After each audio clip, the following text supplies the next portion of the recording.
성도 여러분 안녕하세요. 오늘도 우리 주님의 은혜가 함께 하시기를 바랍니다. 그리고 평안하시기를 빕니다. 그러면 사도신경으로 신앙을 고백하며 하나님께 예배하겠습니다. 나는 전능하신 아버지 하나님 천지의 창조주를 믿습니다. 나는 그의 유일하신 아들 우리 주 예수 그리스도를 믿습니다.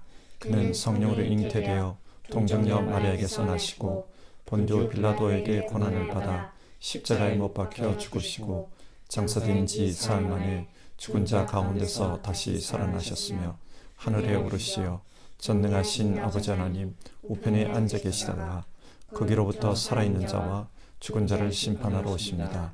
나는 성령을 믿으며 거룩한 공교회와 성도의 교제와 죄를 용서받는 것과 몸의 부활과 영생을 믿습니다. 아멘. 찬송가 492장 잠시 세상에 내가 살면서 우리 1절 부르고요. 성경 말씀 같이 보겠습니다.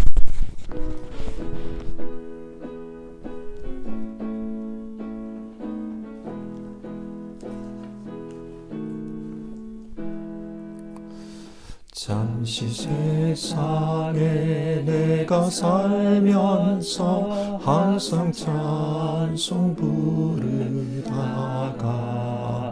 나를 저물어 오라 하시면 영광 중에 나아가리. 열린 천국문 내가 들어가 세상 집에 내려놓고 피난 면류관 받아 쓰고서 주와 함께 길이 살리. 아멘. 오늘 함께 살펴보실 성경 말씀은 스가랴서 14장의 말씀입니다. 스가랴서 14장. 읽는 것은 20절과 21절 두 절을 읽도록 하겠습니다. 그날이 오면 말방울에까지 주님께 거룩하게 바친 것이라고 새겨져 있을 것이며 주님의 성전 안에 있는 모든 솥이 제단 앞에 있는 그릇들과 같이 거룩하게 될 것이다.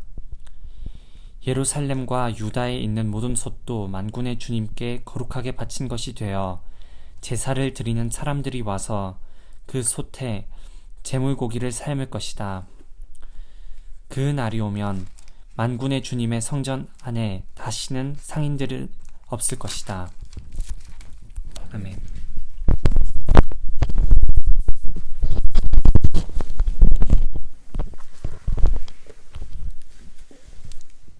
성경은 세상에는 마지막이 있다. 그렇게 말씀합니다. 우리는 이 마지막을 종말이라고 부릅니다. 일반적으로 종말 그러면 뭔가 어둡고 불안한 그런 느낌이 듭니다.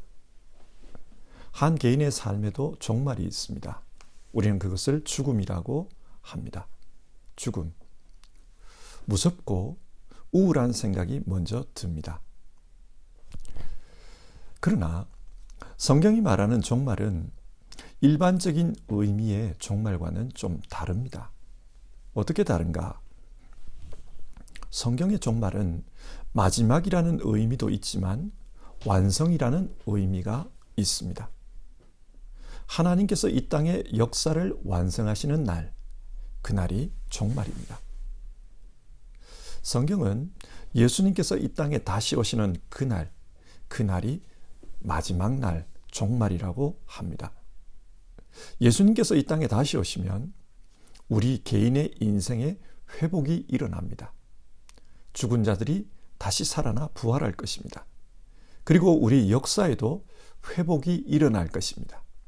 그래서 성경은 이 종말을 무서워해야 하는 날이 아니라 기다리고 소망해야 하는 날이라고 가르치고 있습니다. 그날은 마치 혼인잔치와 같이 그렇게 기쁜 날이 될 것이다. 그러므로 그날을 준비하고 기다리라. 성경은 그렇게 교훈하고 있습니다. 오늘 본문은 스가랴서의 마지막 장입니다. 크게 보면 스가랴서 12장에서 14장은 미래에 있을 이스라엘의 회복에 대해 말씀하고 있는데요. 스가랴 선지자는 이 미래의 회복에 대해서 말씀하면서 역사의 마지막에 있을 그 종말에 대해 말씀하고 있습니다. 자, 이 말씀을 읽으며 성경이 말하는 종말에 대해 같이 생각해 보도록 합시다.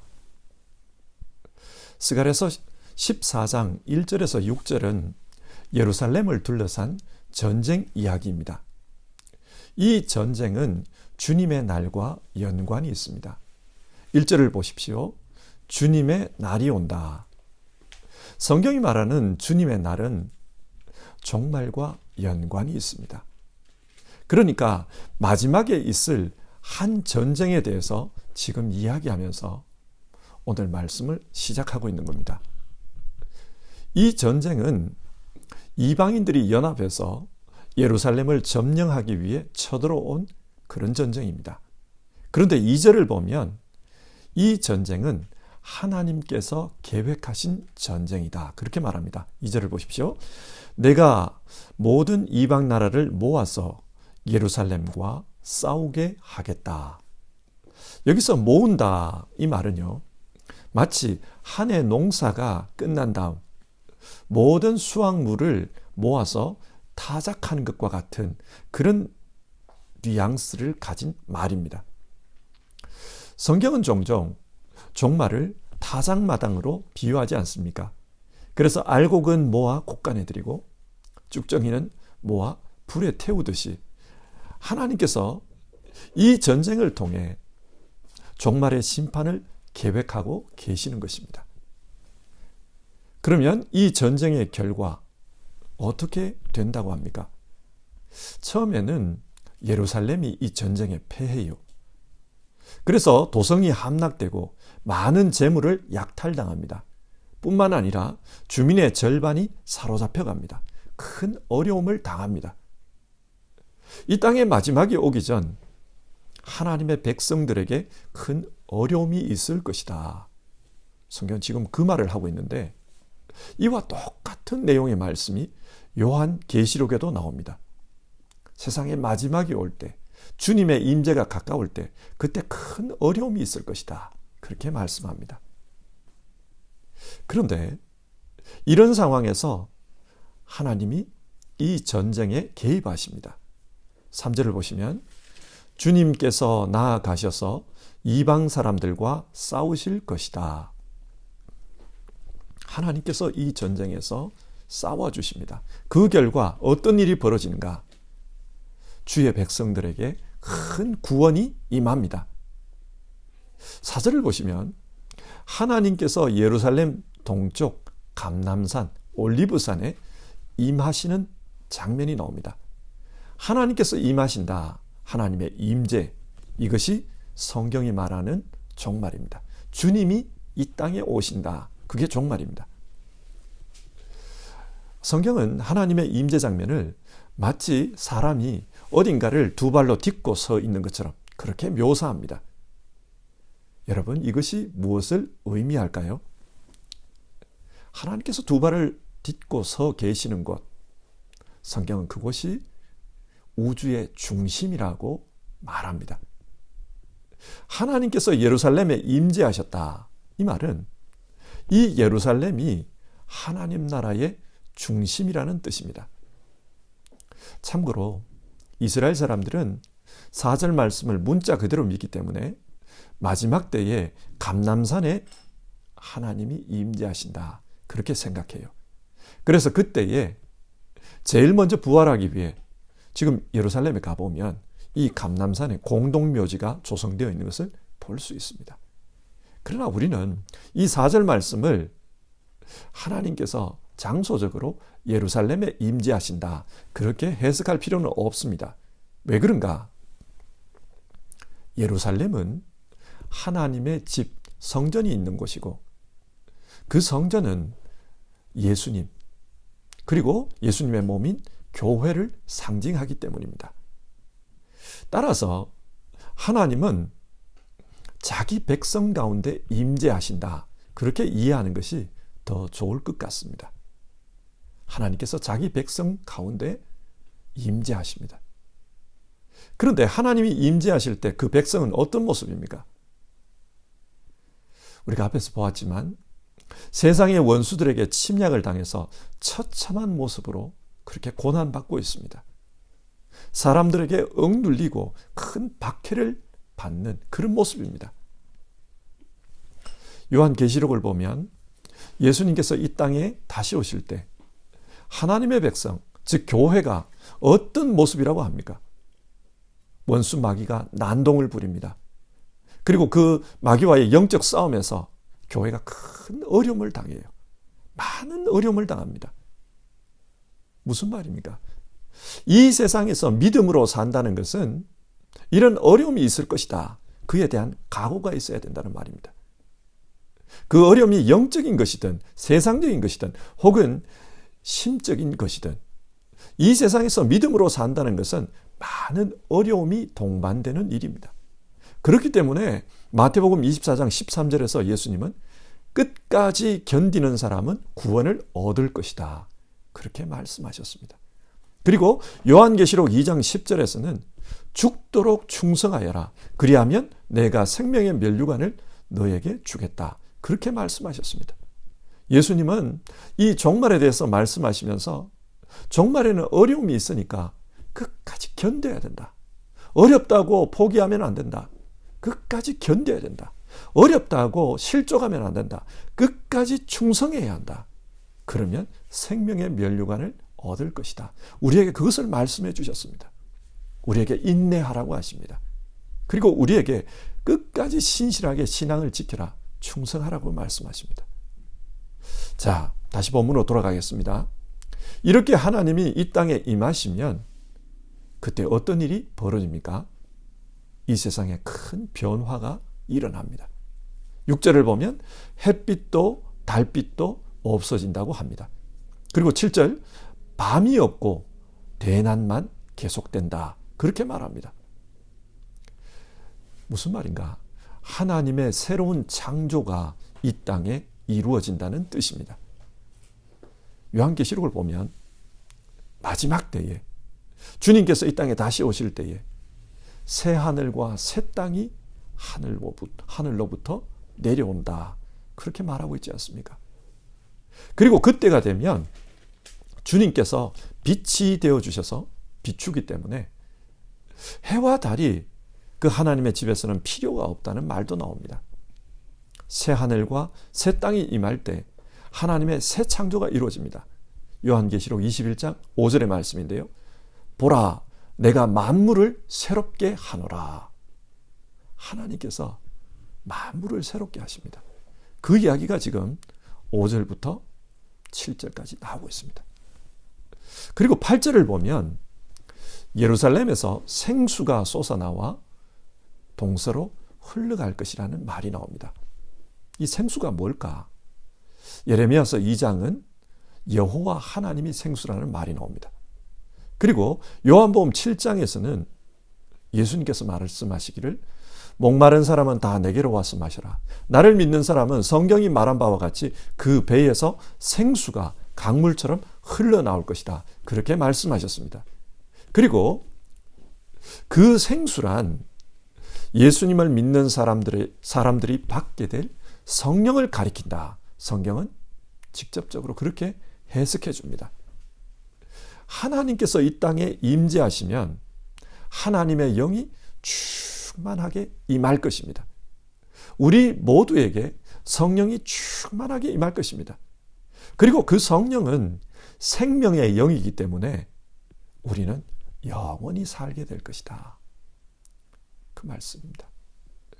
에스겔서 37장을 보면 죽은 그 뼈들이 살아나는 이야기가 나옵니다. 그런데 그 뼈들이 살아날 때 축축축축축축 뼈들이 맞춰지고 거기에 살이 입혀지고 사람 같은 모양이 됩니다. 근데 마지막에 생기야 불어라. 생기를 불어넣어요. 성령입니다. 그 성령이 들어갔을 때 그 뼈들이 살아서 큰 군대가 되었다. 그 말씀이 나오지 않습니까? 하나님의 영이 우리에게 임해서 죽은 자도 살아날 것이고 살아있는 자는 영원히 이 성령으로 말미암아 살게 될 것입니다. 그리고 9절, 주님께서 온 세상의 왕이 되실 것이다. 이 종말의 때에 온 세상의 진짜 주인이 누군지가 드러납니다. 하나님께서 왕으로 다스립니다. 하나님께서 왕으로 다스리는 것, 이것이 바로 하나님 나라입니다. 지난주 설교 때도 말씀드렸지만 하나님 나라라는 말 자체가 하나님께서 왕으로 다스린다, 그런 뜻입니다. 종말의 때에 하나님이 왕으로 다스리는 하나님의 나라가 이루어집니다. 자, 이렇게 하나님의 나라가 이루어지면 하나님을 대적했던 사람들, 좀 더 정확히 주의 백성을 상징하는 그 예루살렘을 침략했던 사람들, 그 사람들은 어떻게 된다고 합니까? 심판을 받게 됩니다. 성경은 그 심판을 끔찍한 재앙으로 표현합니다. 12절을 보면요, 그들이 제 발로 서 있는 동안에 살이 썩고 눈동자가 눈구멍 속으로 썩으며 혀가 입안에서 썩을 것이다. 비참한 고통이 따를 것이다. 그렇게 말합니다. 눈으로 보며 지은 죄, 혀로 지은 죄, 그 죄에 대해서 끔찍한 고통을 당할 겁니다. 그리고 13절, 크나큰 공포가 그들에게 임할 것이라고 합니다. 심리적인 재앙입니다. 그리고 14절과 15절, 큰 약탈을 당하는 장면이 나옵니다. 자신들이 귀중하다고 생각했던 모든 재물을 다 빼앗기게 됩니다. 그러니까 12절에서 15절까지의 이 심판 내용을 보면 육체적인 고통, 심리적인 고통, 그리고 상실의 고통, 다방면의 고통이 임할 것이다, 그렇게 말합니다. 신약 성경 역시 같은 맥락으로 말씀하는데요, 하나님의 심판 때에 꺼지지 않는 불 속에 던져져서 그렇게 고통을 당할 것이다, 그 말씀이 나와요. 심판 때에 하나님을 대적했던 사람, 하나님의 백성을 괴롭혔던 사람, 크게 고통을 당할 겁니다. 그러나 그런 이방인들 중에도 살아남는 자들이 있을 것이라고 합니다. 그러면 그들은 어떻게 되는가? 그들은 해마다 예루살렘으로 올라와서 하나님을 경배하고 초막절을 지킬 것이다, 그렇게 말합니다. 초막절을 지킨다, 이 말은 하나님의 왕되심을 인정한다, 그런 뜻입니다. 이들은 하나님이 세상의 주인이심을 인정하고 그 하나님께 나와서 경배할 수밖에 없다는 말입니다. 그리고 만약에 그 초막절을 지키지 않으면 앞에서 하나님의 원수들이 받았던 그런 재앙을 그들도 똑같이 받게 될 것이다, 하나님 그렇게 말씀합니다. 이방인들 중에도 하나님을 믿는 사람들은 구원을 받을 것입니다. 자, 이 심판이 끝난 후 세상은 어떤 모습이 된다고 합니까? 오늘 읽은 20절과 21절의 말씀인데요, 마지막 때가 되면, 종말이 되면, 주님이 오시면 모든 것이 거룩하게 된다고 말씀합니다. 20절을 보시면요, 그날이 오면 말방울에까지 주님께 거룩하게 바친 것이라고 새겨져 있을 것이며, 이게 무슨 말인가? 성경을 보면 레위기 11장에 먹을 수 있는 음식과 먹을 수 없는 음식이 나와요. 그러면서 정한 동물과 부정한 동물이 나옵니다. 말은 부정한 동물이에요. 그러니까 그 말이 사용하는 말방울, 이것은 부정한 물건을 대표하는 겁니다. 그런데 그 부정한 물건에도 하나님께 거룩하게 바친 것, 그런 문구가 새겨질 것이라고 합니다. 하나님께 거룩하게 바친 것, 이 문구는 어디에 새겨져 있냐면 대제사장 아론이 관복을 입을 때, 제사장 의복을 입을 때 머리에 쓴 그 모자에 그 앞에 이 말이 붙여져 있었어요. 쓰여져 있었어요. 하나님께 거룩하게 바친 것. 그러니까 가장 부정한 물건도 주님께서 오시는 그때가 되면 제사장처럼 거룩한 그런 것으로 인정받게 될 것이다, 그 말입니다. 그러니까 종말의 때에 주님이 오시는 그때는 세상의 모든 것이 거룩해진다는 거예요. 20절 계속해서 보시면 성전 안에 있는 모든 솥이 거룩하게 된다는 말이 나옵니다. 여기서 솥이라는 이 말은 제사 용품 중에서 가장 덜 중요한 용품을 가리키는 용어입니다. 그런데 이 물건도 성전 제사에서 가장 중요하게 사용하는 물건, 즉 제단 앞에 있는 그릇들처럼 그렇게 거룩하게 될 것이다, 그 말을 해요. 그리고 21절을 보면 성전 물건만 거룩해지는 것이 아니라 일반 사람들이 사용하는 그런 모든 그릇들도 거룩해질 것이다, 그 이야기를 합니다. 무슨 말입니까? 마지막 때에는 이 땅의 모든 것이 거룩해진다는 말입니다. 그리고 마지막 부분을 보면 21절 마지막 부분을 보면 만군의 주님의 성전 안에는 상인들이 없을 것이다, 그 말씀이 나옵니다. 여기서 상인이란 고대 사회에서 무역에 종사하던 페니키아 사람을 가리킵니다. 가나안 사람을 가리킵니다. 그들은 장사를 하면서 부정하게 이익을 많이 남겼어요. 거짓말도 하고 그래서 부정한 이익을 많이 남겼습니다. 그런데 마지막 때가 되면 그런 사람들이 다 거룩하게 되어서 하나님의 집을 더럽히는 그런 사람이 없을 것이다, 그 말을 해요. 종말의 때에는 모든 사람이 변화됩니다. 모든 사람이 예수님처럼 거룩한 몸으로 그리고 하나님의 영으로 충만한 거룩한 사람으로 그렇게 변화될 것입니다. 종말의 때에는 사람도 변화되고 만물도 변화되고 모두가 거룩하게 될 것이다, 그렇게 말씀합니다. 자, 오늘 말씀을 한번 정리해 봅시다. 스가랴서 14장은 이스라엘의 회복을 이야기하는 내용 중에 있는 이야기인데 종말에 대한 말씀을 기록하고 있습니다. 우리는 종말 그러면 무서운 것, 암울한 것 그렇게 생각합니다. 하지만 성경은 그 종말 때가 되면 하나님께서 이 땅에 오셔서 이 세상을 새롭게 하실 것이다. 대적들을 물리치고 심판해서 물리치고 자기 백성들은 구원해 주시는 그런 역사가 일어날 것이다. 성경 그 이야기를 해줍니다. 그래서 그때가 되면 이 세상이 새 하늘과 새 땅으로 바뀝니다. 모든 만물이 새로워집니다. 그뿐만이 아닙니다. 신약 성경은 우리 역시 새로워질 것이라고 말합니다. 신령한 몸으로 부활할 것입니다. 우리 모두 부활하신 예수님과 같은 그런 모습으로 살아갈 것입니다. 그래서 더 이상 질병도 없고 고통도 없고 죽음도 없습니다. 뿐만 아닙니다. 우리 안에 변화가 일어납니다. 하나님께서 왕으로서 영원히 다스리기 때문에 우리 모두는 그 나라에서 거룩해질 것이고 또 하나님의 영광에 참여하는 그런 모습이 될 것입니다. 성도 여러분, 어쩌면 우리는 영원한 천국을 바라지만 그러나 다른 한편으로는 이 세상에 미련이 많은 사람인지 모르겠습니다. 그러다 보니 성경은 우리에게 영원한 천국을 소망하며 살라 그렇게 말하는데 우리는 한편으로는 아멘, 천국을 소망하며 살겠습니다 그렇게 고백하지만 동시에 주님께서 이 땅에 다시 오시는 것, 그것을 무서워합니다.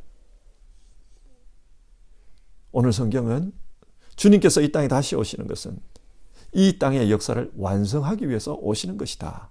그러니 그날을 두려워하지 말고 그날을 소망하며 기다리라. 우리에게 그렇게 말씀해 줍니다.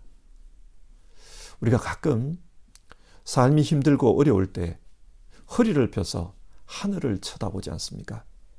그처럼 성경은 이 땅의 삶이 어려울 때마다 우리에게 하늘을 보며 주님 다시 오실 것이다, 그것을 생각하며 살라고 합니다. 성도 여러분, 주님 다시 오십니다.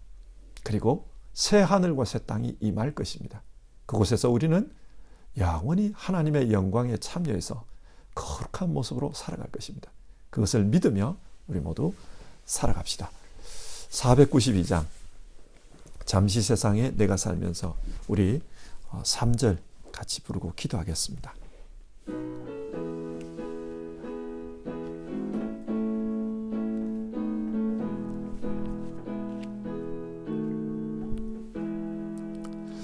나의 간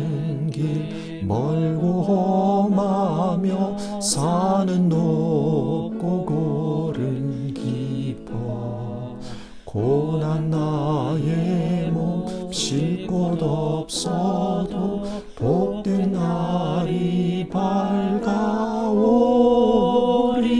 열린 천국문 내가 들어가 세상 짐을 내려놓고 피난 면류관 받아 쓰고서 주와 함께 길이 살리.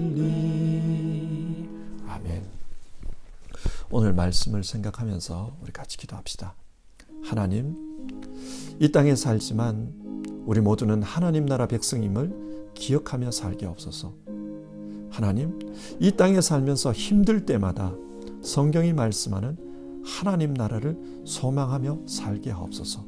하나님, 우리 모두는 하나님 나라에서 영원히 거룩한 자로서 살게 될 것이라는 것을 믿고 정말 소망 가운데 살아갈 수 있게 도와주시옵소서.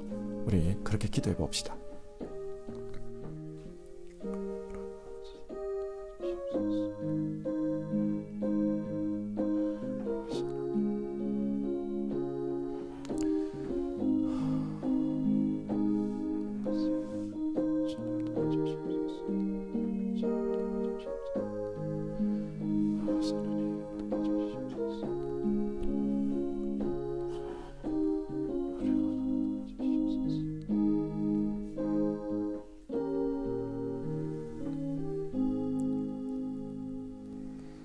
하나님 아버지, 오늘 성경 말씀을 통해 역사의 종말에 대한 스가랴서 14장의 말씀을 우리가 살펴보았습니다. 세상에는 끝이 있다. 그러나 그 끝이 끝이 아니고 하나님께서 다시 오심으로 말미암아 새로운 세상, 새하늘과 새 땅, 영원한 시간, 영원한 세계가 열릴 것이다. 우리에게 그렇게 말씀해 줍니다. 하나님, 우리 모두 이건 믿으며 살아갈 수 있게 도와주시옵소서. 그렇기 때문에 이 땅에 살지만 천국 백성으로서 천국의 기준을 맞추고 살아가는 우리 모두 되게 하옵소서. 우리가 이 땅에 살면서 세상적인 것에 몰입하고 세상적인 것에 우리가 심취해서 그렇게만 살지 않게 도와주시옵소서. 하나님, 정말 하나님 나라의 기준을 가지고 하나님 나라 백성으로서 우리 모두 거룩하게 살아갈 수 있도록 도와주시옵소서. 세상 일에 절망하고 세상 일에 힘들 때 그때마다 우리 모두 하나님 나라에 대해 소망을 마음속에 되새길 수 있도록 도와주시옵소서. 지금 영적으로 힘들고 육적으로 힘든 우리 성도님들 기억하여 주시옵소서. 그리고 그 마음에 하나님 나라에 대한 소망을 채워주시옵소서. 그리고 이 세상에서 세상과 타협하며 살지 말고 천국 소망으로 세상을 이기며 살아가는 우리 성도님들 다 되게 도와주시옵소서. 오늘 하루의 삶을 주님 주장해 주시기를 바랍니다. 예수님의 이름으로 기도드립니다. 아멘. 하늘에 계신 우리 아버지, 아버지의 이름을 거룩하게 하시며 아버지의 나라가 오게 하시며 아버지의 뜻이 하늘에서와 같이 땅에서도 이루어지게 하소서. 오늘 우리에게 일용할 양식을 주시고 우리가 우리에게 잘못한 사람을 용서하여 준 것 같이 우리 죄를 용서하여 주시고 우리를 시험에 빠지지 않게 하시고 악에서 구하소서. 나라와 권능과 영광이 영원히 아버지의 것입니다. 아멘.